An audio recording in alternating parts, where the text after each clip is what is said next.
Hello दोस्तों, स्वागत है आप सबका हमारे YouTube चैनल StenoPool में।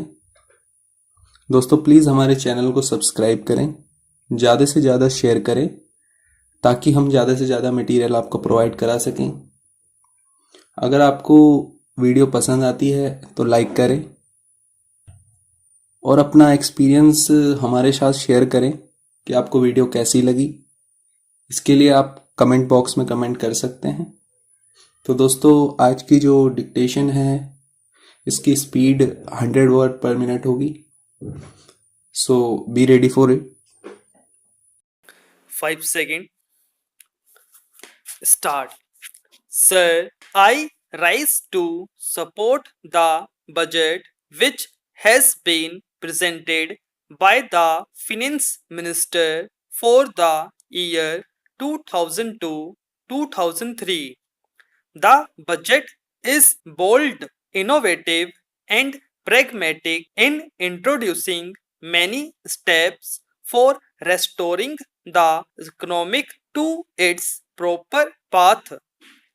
We have got to see why this budgetary policy was introduced. This House knows what was the economic scenario at the time when the present government came to power in June 1991. The economy was going to be bankrupt in the international sphere.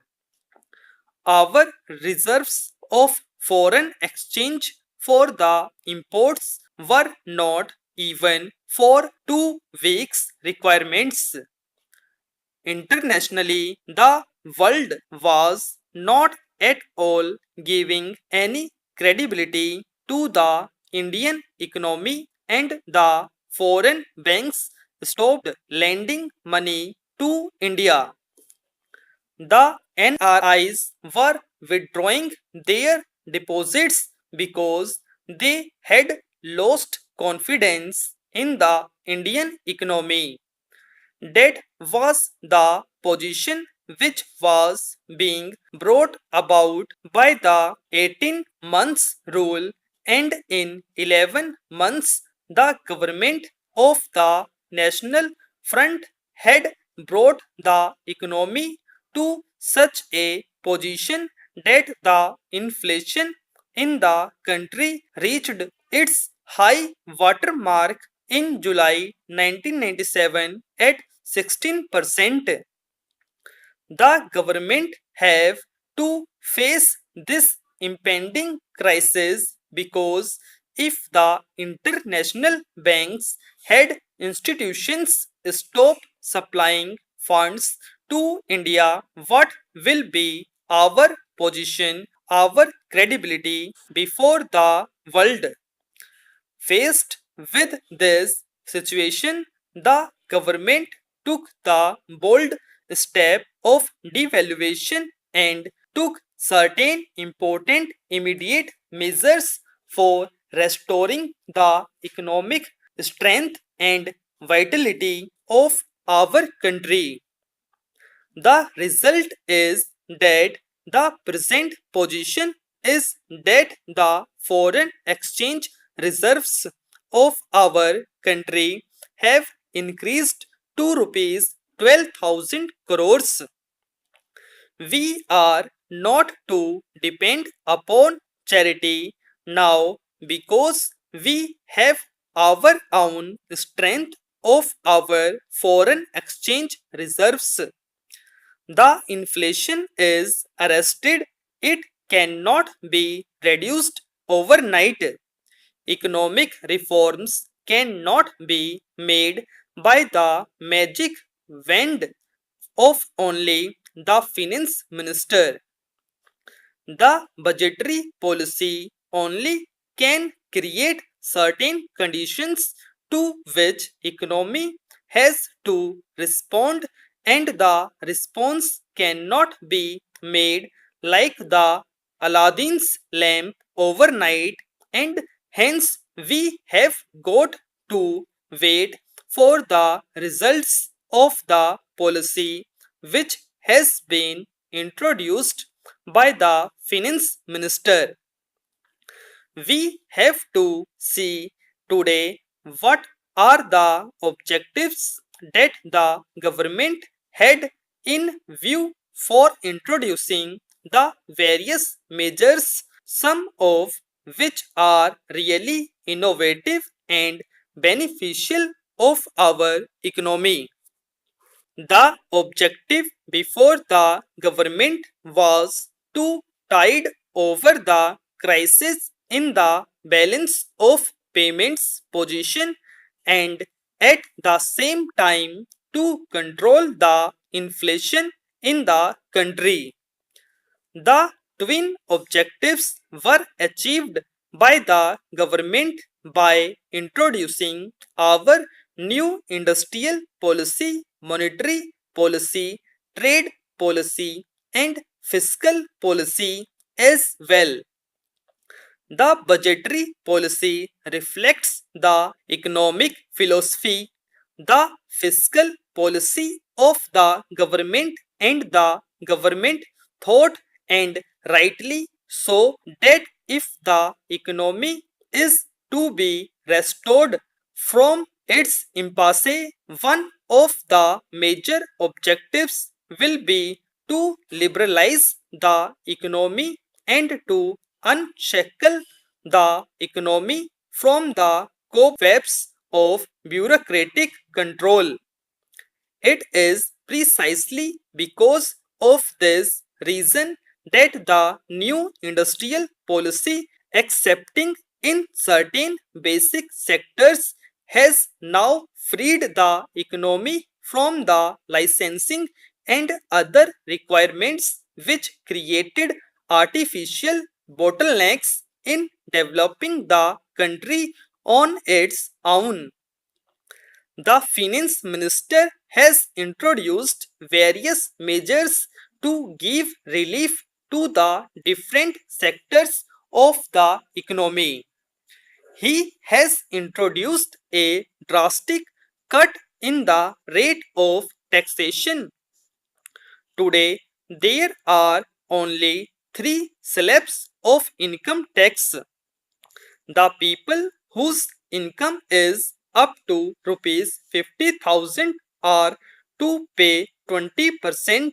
The people whose income is between rupees 50,000 and 1 lakh are to pay 30%, and for above rupees 1 lakh it will be only 40% with a surcharge which, as assured by the finance minister, will continue only for 1 year.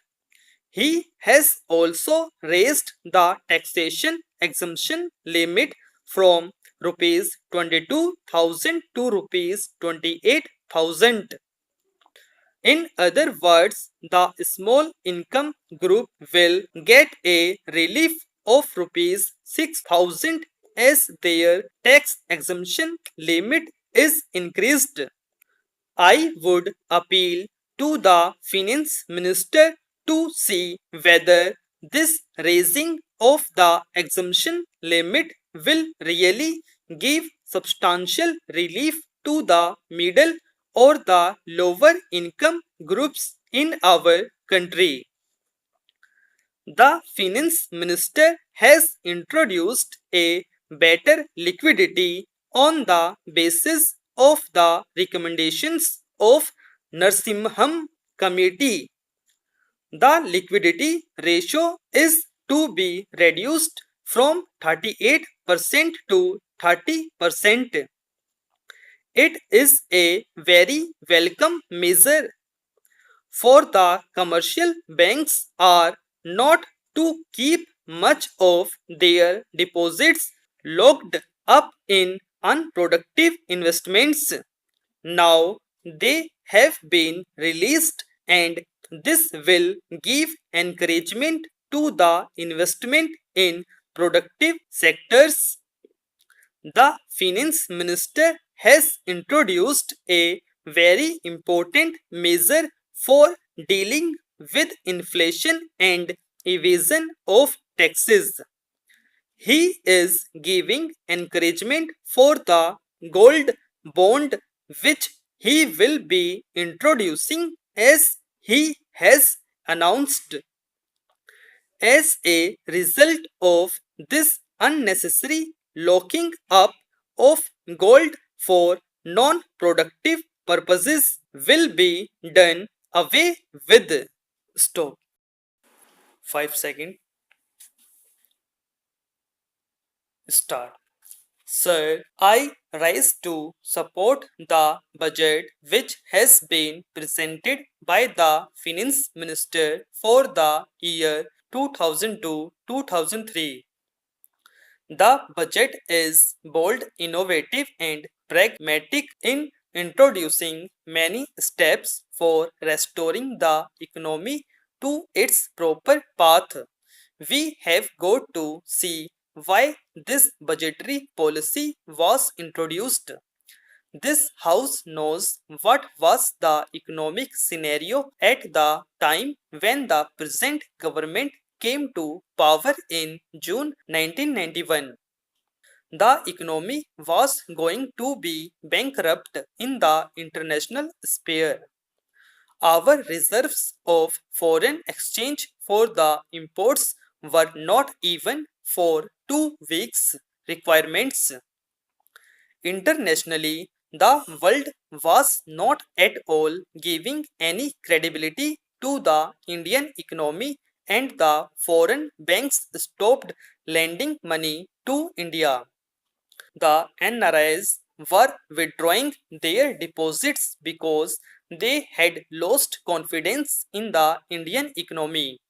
That was the position which was being brought about by the 18 months rule, and in 11 months the government of the National Front had brought the economy to such a position that the inflation in the country reached its high water mark in July 1997 at 16%. The government have to face this impending crisis because if the international banks and institutions stop supplying funds to India, what will be our position, our credibility before the world? Faced with this situation, the government took the bold step of devaluation and took certain important immediate measures for restoring the economic strength and vitality of our country. The result is that the present position is that the foreign exchange reserves of our country have increased to rupees 12,000 crores. We are not to depend upon charity now because we have our own strength of our foreign exchange reserves. The inflation is arrested, it cannot be reduced overnight. Economic reforms cannot be made by the magic wand of only the finance minister. The budgetary policy only can create certain conditions to which economy has to respond, and the response cannot be made like the Aladdin's lamp overnight, and hence we have got to wait for the results of the policy which has been introduced by the finance minister. We have to see today what are the objectives that the government had in view for introducing the various measures, some of which are really innovative and beneficial to our economy. The objective before the government was to tide over the crisis in the balance of payments position and at the same time to control the inflation in the country. The twin objectives were achieved by the government by introducing our new industrial policy, monetary policy, trade policy, and fiscal policy as well. The budgetary policy reflects the economic philosophy, the fiscal policy of the government, and the government thought, and rightly so, that if the economy is to be restored from its impasse, one of the major objectives will be to liberalize the economy and to unshackle the economy from the cobwebs of bureaucratic control. It is precisely because of this reason that the new industrial policy, accepting in certain basic sectors, has now freed the economy from the licensing and other requirements which created artificial bottlenecks in developing the country on its own. The finance minister has introduced various measures to give relief to the different sectors of the economy. He has introduced a drastic cut in the rate of taxation. Today, there are only three slabs of income tax. The people whose income is up to rupees 50,000 are to pay 20%. The people whose income is between rupees 50,000 and 1 lakh are to pay 30%, and for above rupees 1 lakh it will be only 40% with a surcharge which, as assured by the finance minister, will continue only for 1 year. He has also raised the taxation exemption limit from rupees 22,000 to rupees 28,000.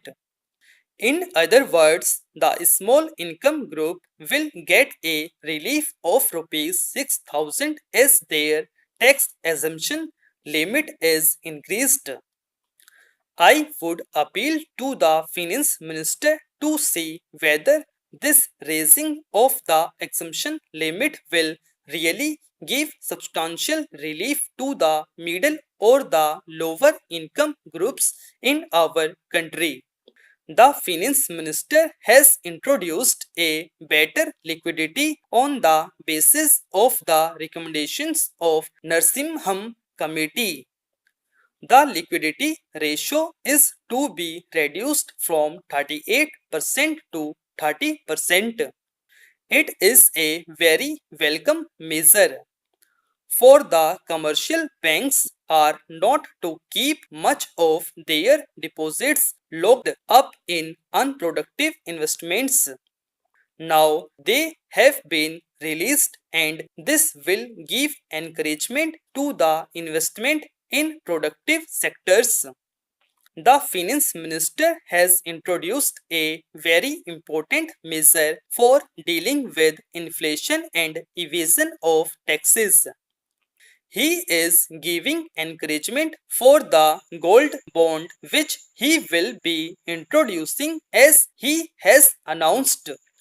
As a result of this, unnecessary locking up of gold for non-productive purposes will be done away with.